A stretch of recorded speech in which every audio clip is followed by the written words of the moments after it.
যে সকল শিশুদেরকে ভিটামিন এ ক্যাম্পেইন থেকে ভিটামিন এ ক্যাপসুল খাওয়ানো যায়নি বিভিন্ন সমস্যার কারণে, অথবা শিশুর অসুস্থতার কারণে, অথবা শিশুর বয়স হয়নি এই কারণে, তারা পরবর্তীতে কিভাবে ভিটামিন এ ক্যাপসুল খাওয়াবেন, আজকের ভিডিওটি তাদের জন্য।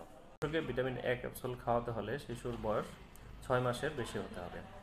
তো যে সকল শিশুদের বয়স 6 মাস থেকে 1 বছর, তাদেরকে 1 লক্ষ ইউনিট ভিটামিন এ ক্যাপসুল খাওয়াতে হবে।